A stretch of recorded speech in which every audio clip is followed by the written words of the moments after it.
previous video, we started with the lesson acid, bases and salts.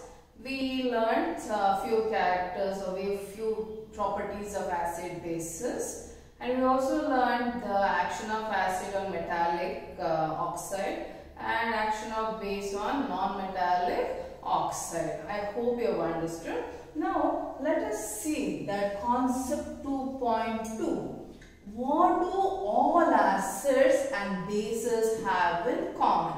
That means whatever acids we have. So we have hydrochloric acid, we have sulfuric acid, nitric acid, acetic acid and various other acids, right? Even you can consider about the weak acid. What do acids have in common? So acids, so that's what we are going to find out. And what do all the bases have in common? So if we take all the bases, whether it is magnesium hydroxide, calcium hydroxide, ammonium hydroxide, or the sodium hydroxide and potassium hydroxide, what do all these bases have in common? For that we have to conduct an activity. There is an experiment to know what an acid made up of, what all the bases have in common. Okay, so here what we have to do is we have to take a beaker. In a beaker you place the rubber cork. So we have to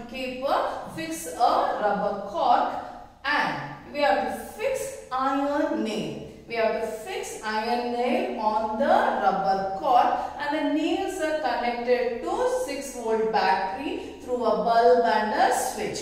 Through a bulb and a switch it is connected. Then what we have to do is we have to take the dilute solution of hydrochloric acid. So we are trying to find what acids have in common. So this is the experimental setup. So we have to test what do they have. So we can take dilute HCl. We can take in another beaker dilute H2SO4. You can take acetic acid. Acetic acid formula CH3COOH, right? And let us take even glucose solution, because you know what is glucose, right? C6H12O6, right? Then let us take even alcohol. Okay, so how we have to take it? Can use the same beaker for the experimental to carry out the experiment. Otherwise, let us take different beakers. Say how many solutions we need? 1, 2, 3, 4, 5. So let us take 5 beakers. Let us have the same experimental setup. Okay. Now, in the first beaker, imagine I add dilute hydrochloric solution. So I add dilute hydrochloric solution to this beaker, right? Then when I see here, after adding dilute hydrochloric solution, I see the bulb glowing. I see that bulb is glowing after the acid is poured, and after some time I can see the bulb is glowing. Okay, then I want to try it with sulfuric acid. So what I do, I take the same experimental setup. Maybe in another beaker I do the same setup. I place the rubber cork with the iron nail, and it is connected to a battery through a switch and a bulb. Then instead of hydrochloric acid, I'll add dilute sulfuric acid.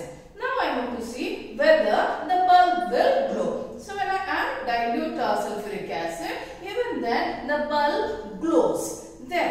So now I know those two are strong acid, so maybe it glows, right? Now let me try with acetic acid. Acetic acid is not a strong acid, it is a weak acid, right? So now I want to take maybe the same experimental setup, or in another beaker with the same setup I add, instead of dilute sulfuric acid, now I add acetic acid. Now I am thinking maybe it will not glow, the bulb may not glow, but the bulb glows even when in the acetic acid.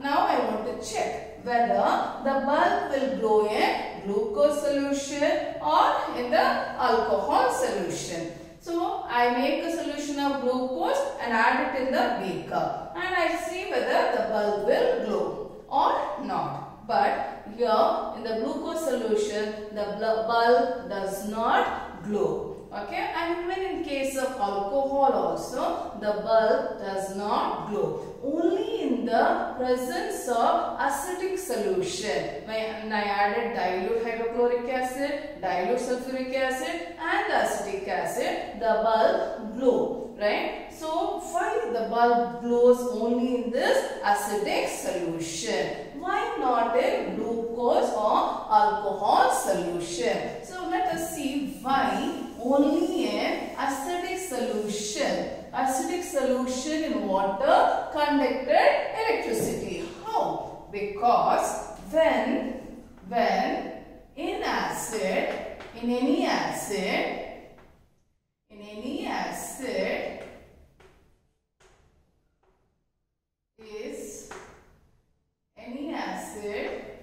is added in water, what happens is ions are formed. Okay? Only in the presence of water the ions are formed. Okay? It is the ions which are conducting the electricity. As such, when you keep an acid, the acid will not conduct electricity. When you take the acid, dissolve it in water, then the ions are formed. What are these ions? We know very well. We have learned it in 9th standard. So let us talk about hydrochloric acid. When I dissolved it in water, ions are formed, I told. What are those ions formed? So here, H plus and Cl minus ions are formed. Okay, that is hydrogen and chloride ions are formed. What are ions? Ions are the charged particles. They are the charged particles. We have learned it in 9th standard. So when either by giving off electron or by gaining electron, the atoms will become charged particles, right? Atoms are electrically neutral, whereas ions have charges. How ions are formed? When they transfer an electron or when they gain an electron. When an atom gains an electron or an atom gives off an electron, it becomes charged particle. The charged particles are called ions. There are two types of ions are there which we have learned. They are cations and anions. So what are cations? Cations are positively charged ions, okay, or particles, and anion are the negatively charged particle. So H plus hydrogen ion, here it is cation. Here the chloride ion is anion. Remember, the positively charged particles are called cation and negatively charged particles are called anion. So here when they dissolve, an acid are dissolved in water, ions are formed. So this is in case of hydrochloric acid. So what happens in sulfuric acid? Here again ions are formed.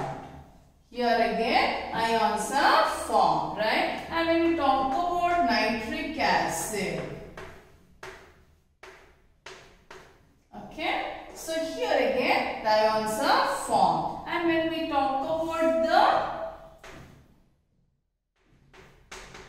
acetic acid, so this is cation, this is anion. So the electricity was conducted because of the ions. When we dissolve acid in water, it forms the ions. Ions will help in conducting the electricity. I hope you have understood. So what is common in all the acid? It is the hydrogen ion. It is the hydrogen ions. I hope you understood, because in the definition of an acid, I told you an acid is a chemical compound which has one or more than one replaceable hydrogen ion. Hydrogen ion in aqueous solution. I hope you have understood that, right? That is, an acid will have one or more replaceable hydrogen ion in aqueous solution. Aqueous means only when it is dissolved in water. Okay? I hope you have understood. All the acid will have hydrogen ion. All the acid will have hydrogen ion in common. Okay? Now, how will I know? How will I prove that? How can I prove that only in aqueous solution ions are formed, ions are released? This is one activity given in your textbook. That is, you have to take a test tube which is clean and dry. Which is clean and dry. In this test tube, I have to add about 1 gram of sodium chloride. What is sodium chloride? Salt. Okay. The dry salt, I have to take it in the test tube and slowly with the help of a dropper. Either you take a dropper, otherwise let us close this test tube with the help of a 2-hole rubber cork, and through one hole let me place a thistle funnel, and another hole let me have a bent glass tube. Bent glass tube. Now what will I do?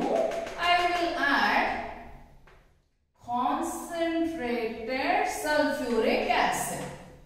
Through the thistle funnel, I add concentrated sulfuric acid. So this will reach drop by drop, and it will reach the sodium chloride. Now a reaction takes place. H2SO4 plus NaCl. So what will be formed? It will form sodium sulfate plus hydrogen chloride gas is formed. Hydrogen chloride gas is formed. That gas will come out through the bent tube. This is the bent tube. Through the bent tube, the hydrogen chloride gas. What gas? Hydrogen chloride gas will be released. So what we have to do here is, we have to bring a blue litmus paper. We know blue litmus paper, it is an indicator, right, which will help us to indicate whether it is an acid or a base. So I take a dry blue litmus paper.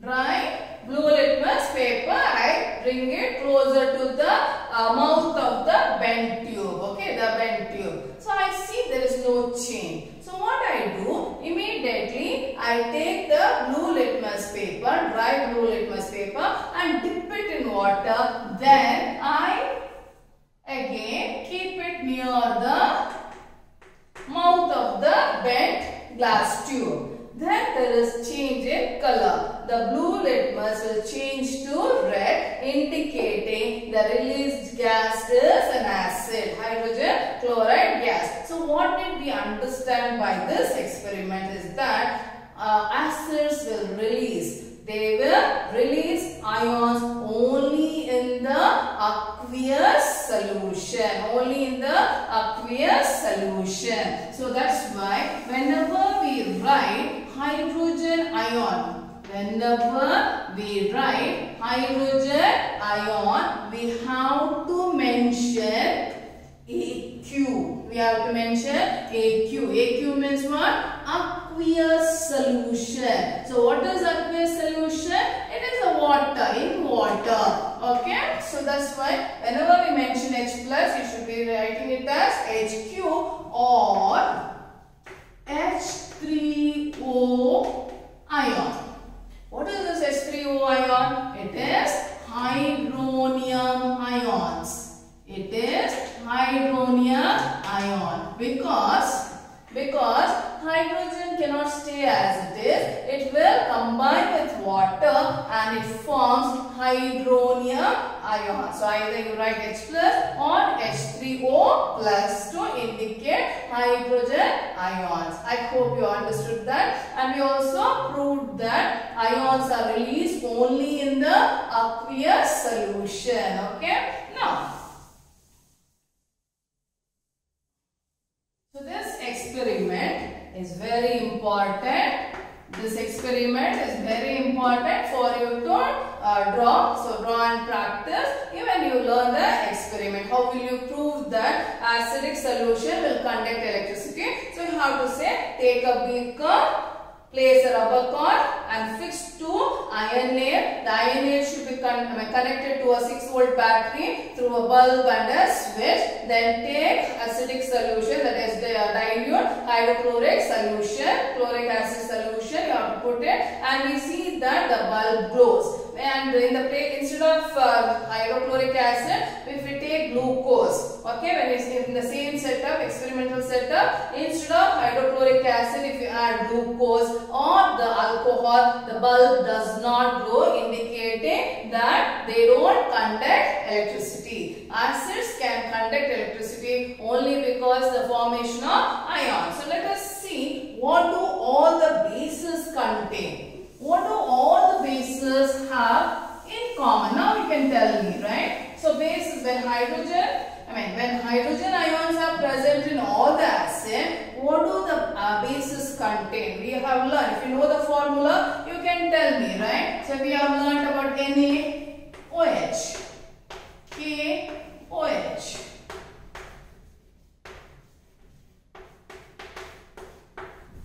Right?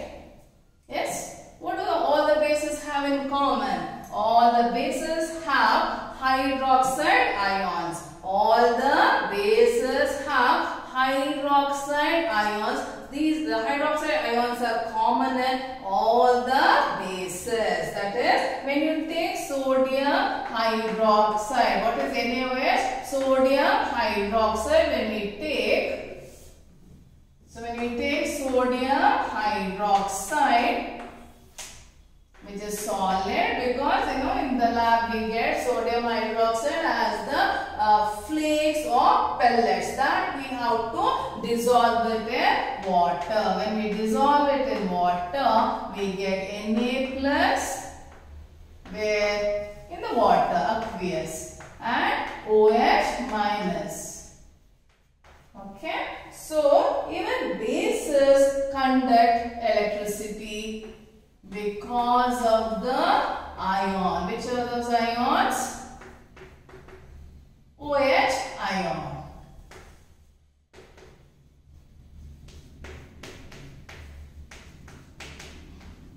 Only in the water medium.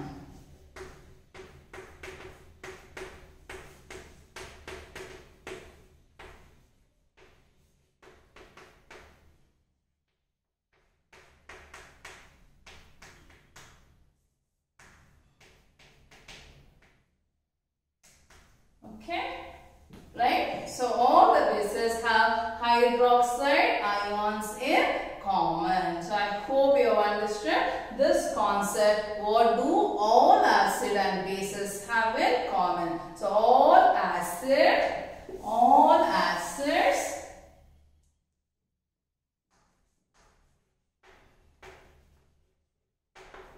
have dash. All bases have dash ion. So which is the common ion? What all acids will have? It will have hydrogen ion. This has hydroxide ion. So never forget this concept. I hope you have understood. Okay.